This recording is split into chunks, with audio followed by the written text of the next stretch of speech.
we just wanted to start first by thanking you so much for coming, and we're so excited to be hearing more from you. And so I just wanted to give you kind of the open floor just to introduce yourself and say hello before we ask the 5 questions. Yeah, you got it. Absolutely. So I'm going to go ahead and stand out for this part, if that's okay. Thank you. Sure.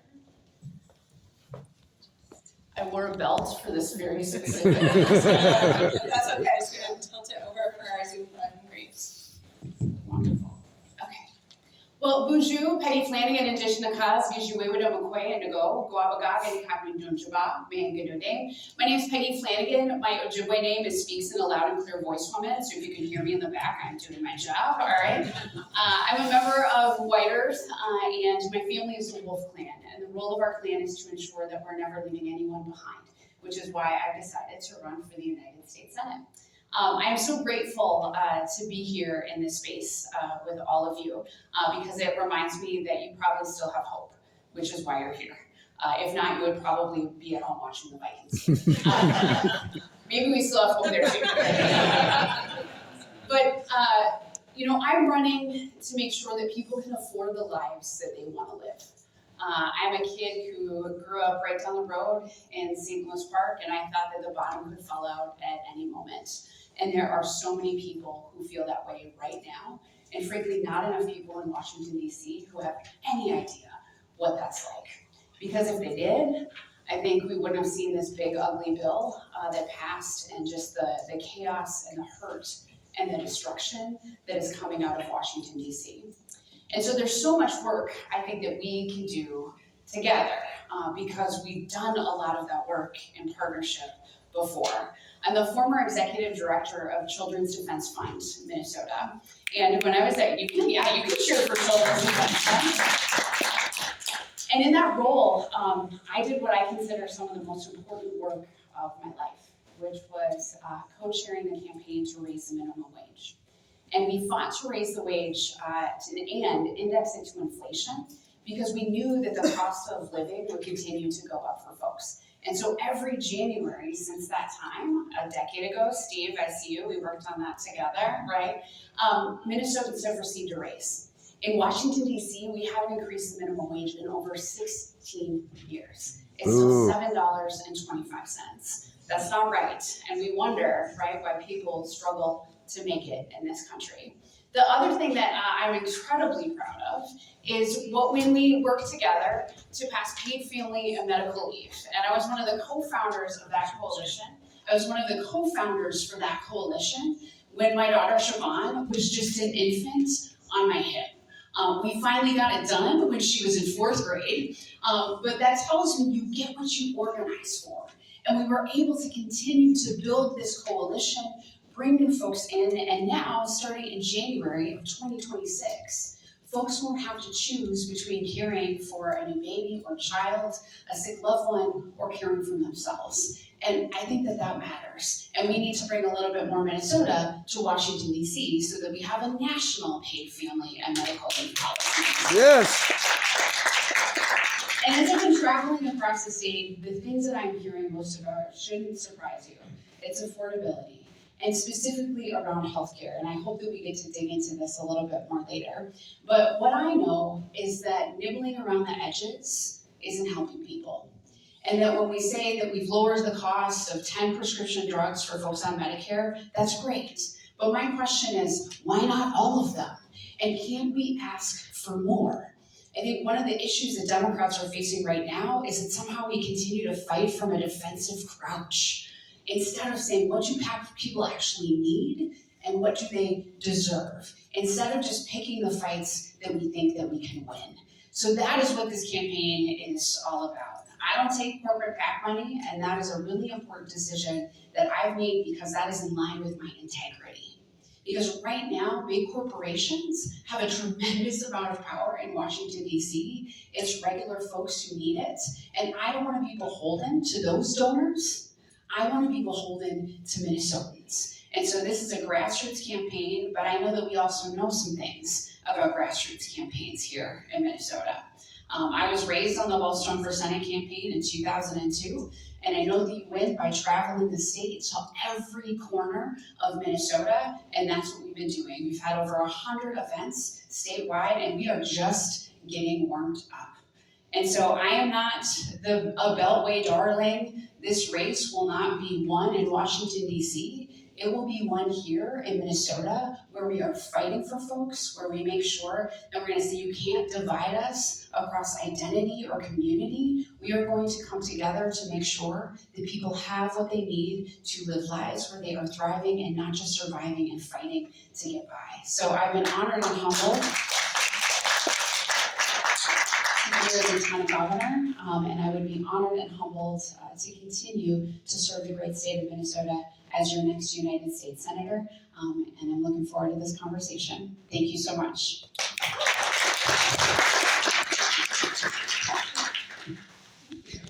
Yeah, we're not like super high tech, but hopefully everyone can see it. Yeah, if you can't see or hear and you're on Zoom, please put that message in chat, and we will try to make adjustments to make sure everyone is included and can participate.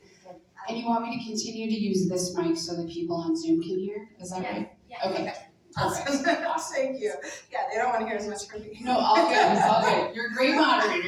It's just you and me. It's just you and me. We're coming our way. And so the first question, I hope you kind of touched on it. What makes you best equipped to represent Minnesota in the U.S. Senate? Sure. Well, I would say part of it is just the fights that we've been able to work on together.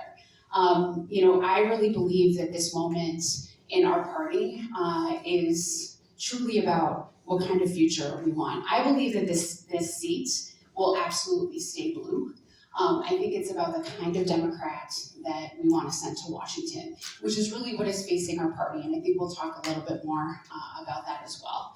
But I think what makes me best equipped is that I've got a track record of getting good results for people across the state.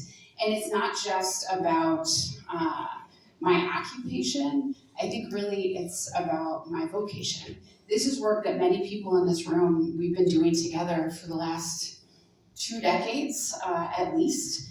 And what that tells me is that, it may be that your official role changes from time to time, but that we are all laser focused on getting these wins, and that's what I've done in my career. So I'm a former school board member from Minneapolis. I was the executive director of Children's Defense Fund. I worked for Wellstone Action for almost a decade, was a state representative, and now as the lieutenant governor, have always been focused on making sure that we have economic security for families and that we're leveling the playing field for all kids in the state. And I think that we need more of that in Washington, D.C. The wins that we've had together, the things that we've been able to accomplish, and I think in particular I see Representative Emma Greenman, who is here, that these are things that we've been working on and organizing for so that in 2023, when we have the right butts in the seats, so to speak, we could go as hard and as fast as we could.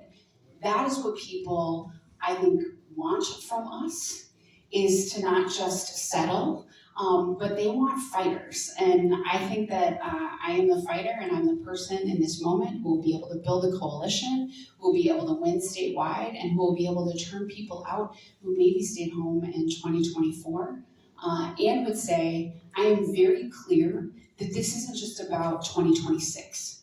And we're kidding ourselves if we think that it is. This is about the kind of party that we want to build together and the kind of state that we want to build together. So what are we doing to build infrastructure for 2026, but for 2028 and 2030 and 2032, always growing and bringing new leaders with us, because that is the task at hand. And I think we've lost our way a little bit there, which is why we find ourselves in this position. And would just say again, I think this choice is between a corporate Democrat and someone who's got progressive values, who's demonstrated that she'll be a fighter for working families in our state. So then, of course, we have our own vested self-interest here as a group with a shared faith or shared heritage, but also a wide view of opinions, a diversity of opinions. What makes you the best candidate for Minnesota's Jewish community? Sure. Well, I'd say raising the minimum wage, paid family and medical leave, driver's licenses for all, restore the vote, codifying access to reproductive justice. This list, right, is a list of things that we have all worked on together. And so I want to be really, really clear that those shared values that we have of making sure that we are working for justice for folks and that we are working to make sure that people can afford their lives. I think that's what makes me the best candidate for the Jewish community, because we've demonstrated that we've done that work together for decades. And your expectation of me should be that that work and that partnership continues. I want to be, absolutely clear as we're doing these events across the state. This isn't just about a campaign. This is what it looks like to govern. And so I will continue to show up. I will continue to seek feedback. I will continue to do everything that I can to make sure that when I get to Washington, D.C., I know that I'm not going alone, that you all are coming with me, right? And that this is a seat that belongs to Minnesota. And I think too often we make assumptions about communities and what they care about, as if the community is a monolith. I know that for me, for my community, for the Native community, that certainly is not the case. So my hope is that you've seen the way that we've done this work together, the way that we will continue to do this work in partnership with one another, and that as someone who grew up in St. Louis Park, I've always been in a community that values Jewish people. And I often joke that I probably have gone to more bar and bat mitzvahs than a Jewish person that you know. But that it's always been a part of how I've been raised, how my daughter is growing up, and that the deep commitment to justice and righting the world is our shared value and the place where we will continue to work together and to look out for each other. I know that this is a really scary time and that folks feel under attack, and that can make you feel really isolated and alone. And let me just say this clearly, you are not alone, and I will continue to stand with you and to do everything that I can to stand up to attacks against the Jewish community and against anti-Semitism.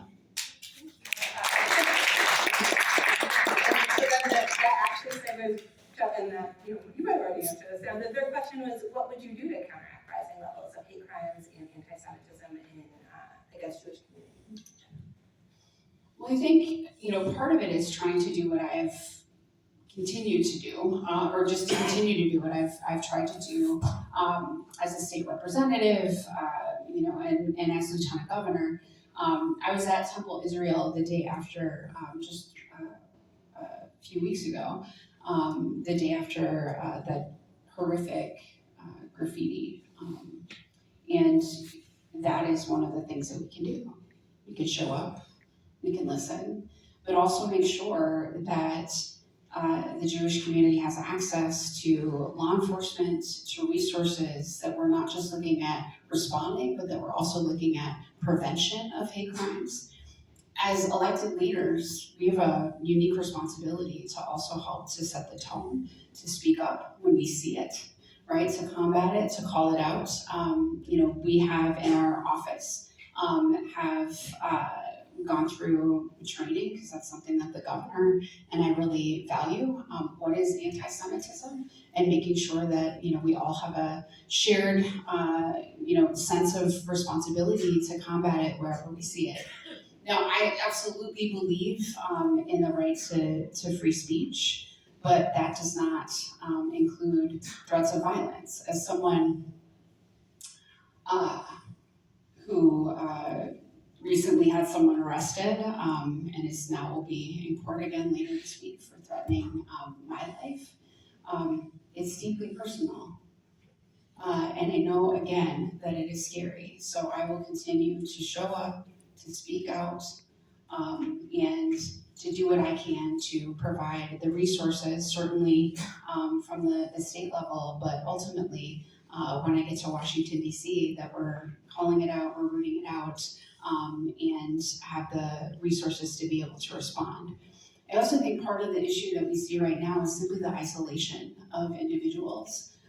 So much of what we see and the festering of this to be able to continue is, I was going to reach for it, it's not here, which is my phone, which is always sort of like, right by. I think the consistent messages and algorithms and divisiveness that we see fuels the fire of anti-Semitism, fuels the fire, right, of division, and we have to do more there and hold a lot of these companies accountable for what it is that they are fueling.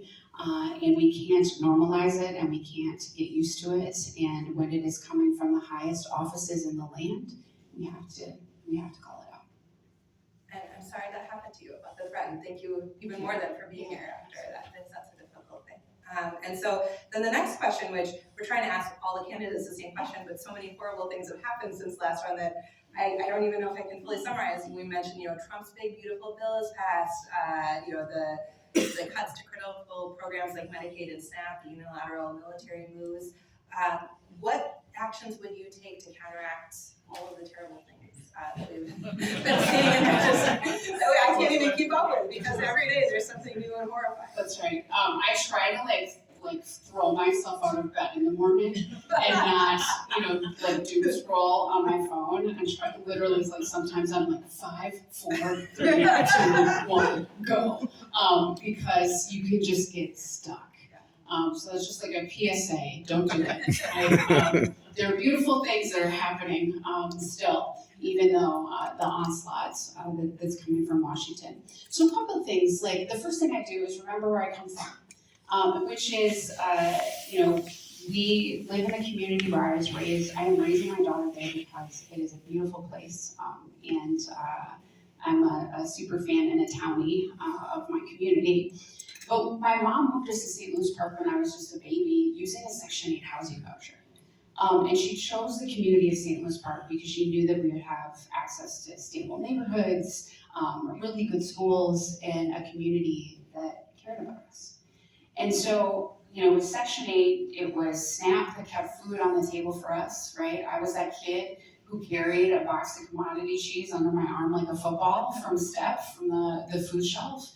And know that it wasn't until I became Siobhan's mom that I realized when my mom said that there wasn't enough food in the house.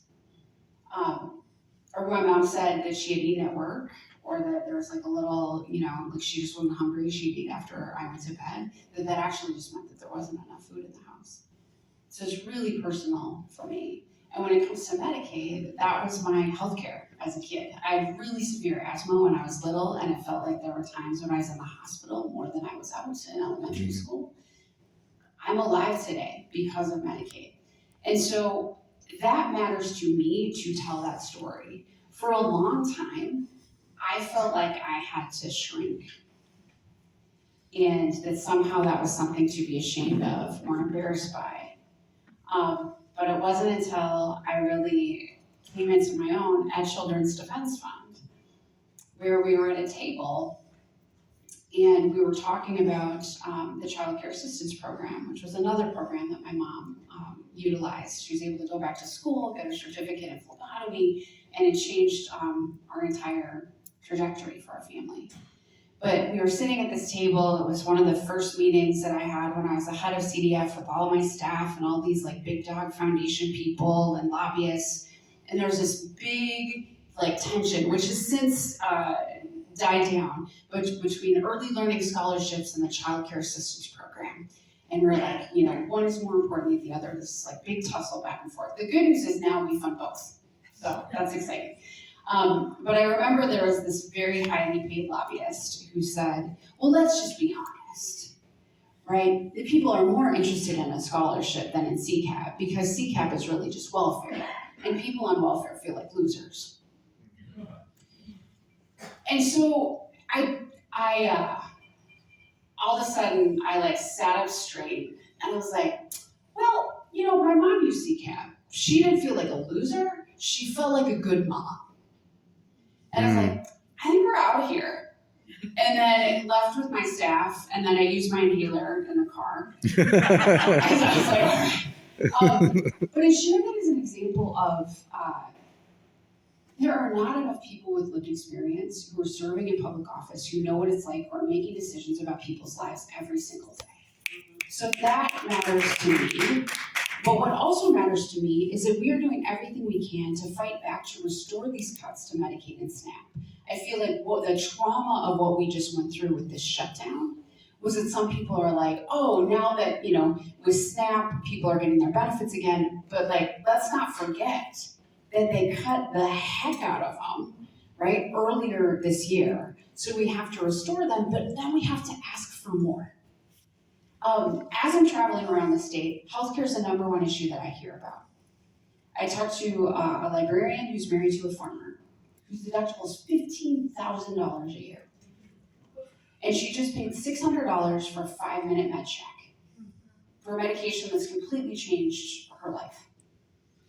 And she's like, Peggy, I don't know that we're gonna be able to buy into the market. We may just go without, or we'll cover our kids and we'll go out without care. I wish I could tell you that this story is unique. So for me, I am very clear that one, we have to get rid of prior authorization so that some dude behind a desk can't decide whether or not we live or die, and that your doctor can determine that care. And then second, I think it's time for Medicare for all. And I think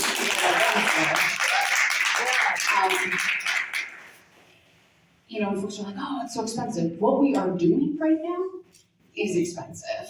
So I think it's, yes, fight to restore the cuts, lean into my personal story and the fact that we have to be unashamed to talk about what these public programs mean for real people, that they are a moment to help lift people towards the middle class, and if we're doing things right, that they have additional opportunity. And that we're also going to talk about the fact that these cuts from SNAP and SNAP in general, what we see is the subsidization of companies who are paying their folks minimum wage, like a Walmart, for example. Mm-hmm. And then folks use their EBT and their benefits to then go reinvest in the company that is not paying them enough. So we just have to be really clear that the game is rigged. And I think people understand that.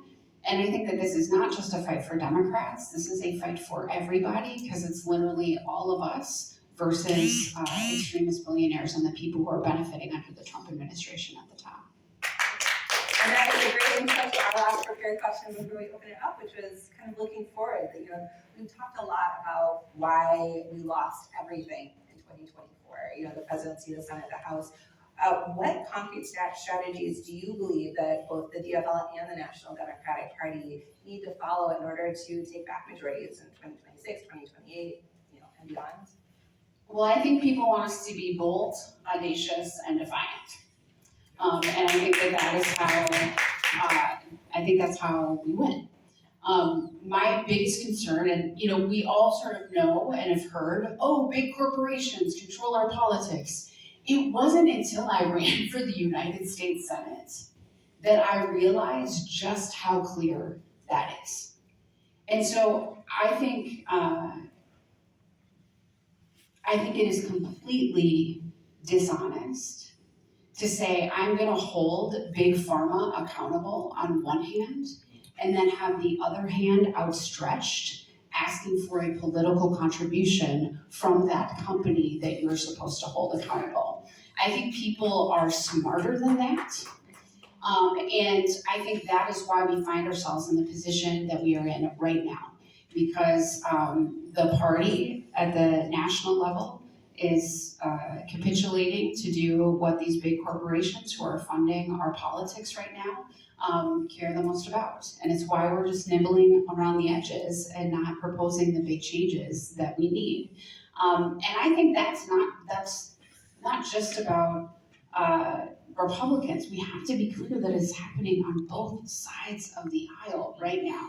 So I want to be someone who fights for real folks, be beholden to Minnesotans and not corporate interests. And I think that is one of the ways that we get out of this situation that we find ourselves in. And we have to talk about what's happening in real people's lives. I think what is happening right now in Washington, D.C. has left people and what just happened with the shutdown, with 8 Senate Democrats capitulating to Donald Trump and the Republicans.